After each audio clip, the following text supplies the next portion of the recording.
What's up, meatheads? Coach MANdler here, Team Swole Patrol. Inside this week's Flex Friday video, I'm going to share with you 4 simple steps that will help you build a monster overhead press. Which, by the way, given how much raw strength and upper body size it helps develop in your delts, lats, traps, and triceps, deserves way more credit and love than it typically gets. Trust me, I can go on a tangent and a rant and talk to you for hours about why you need to be doing the overhead press, but I'll save that for another day. Now, let's say you do incorporate regularly the overhead press and want to build it up. The process is simple and much the same as the fundamental approach you take towards building up any one of your main barbell movements. First, you want to prime your nervous system and wake up the muscles responsible for carrying out this movement in the first place. You can do this much like you'll see in today's routine by performing some type of plyometric exercise that emulates the same movement pattern as the overhead press does. Second, you'll want to assure that your form is on point so that you're not experiencing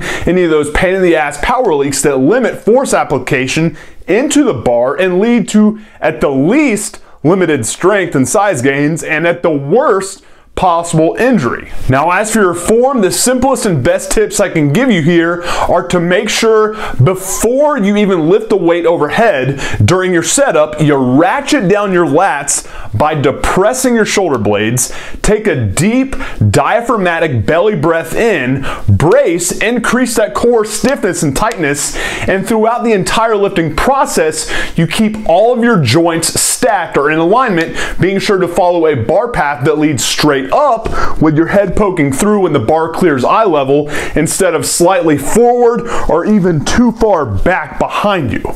Now, after properly priming your body and nailing down proper overhead press form, the third thing you want to do is rotate the heavy days instead of just maxing out every time you go to do the overhead press in general. By constantly rotating, say between 5 rep maxes and 1 rep maxes, you'll constantly force your body to overcome the new levels of stress you're placing on it via more adaptations that result in being able to apply more of the force necessary to overcome the heavy weight that you're stressing your body with in the first place. Simple concept there. Provide new stimulus to force new adaptations that result in the strength and the size gains that you're going for. And lastly, after you've performed the actual lift, you want to patch up the weaknesses that are acting essentially as the lift's limiting factors. This means strengthening the muscles that are the weakest link in the chain. And for the overhead press, that typically means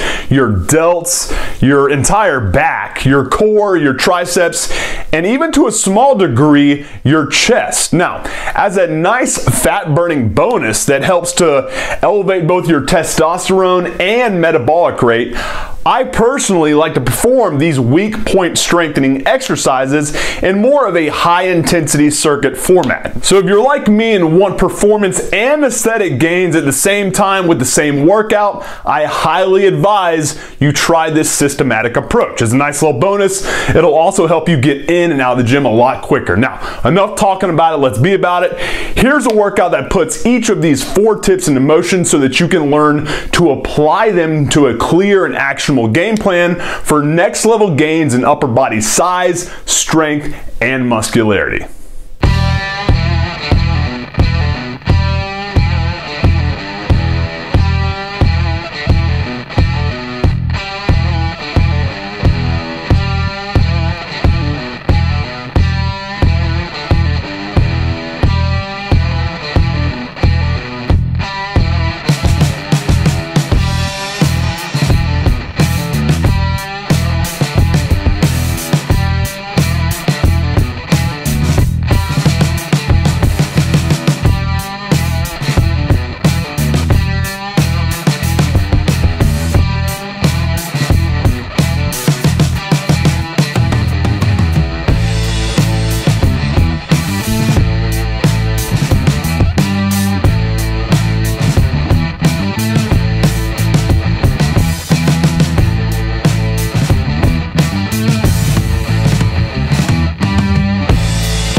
Hey dude, thanks for checking out this week's Flex Friday tips and routine. If you enjoyed it and want more videos like this geared towards showing you the simple lifting hacks that will instantly alleviate joint and muscle pain while simultaneously boosting the speed and degree of your size and strength gains for a more powerful and ripped up athletic physique, let me know by liking the video, subscribing to our channel, and leaving whatever suggestions you have for future videos in the comment section down below. Doing that gives me a far better idea on the different ways I can best help you guys. And it's important for me to get you to understand that at the end of the day, getting you better, faster, and more pain-free gains is my #1 objective as your coach. So drop those questions and suggestions down below, and I'll get busy on cooking you up a coaching video in the future that helps you guys out. Appreciate your time, guys. Have a good one.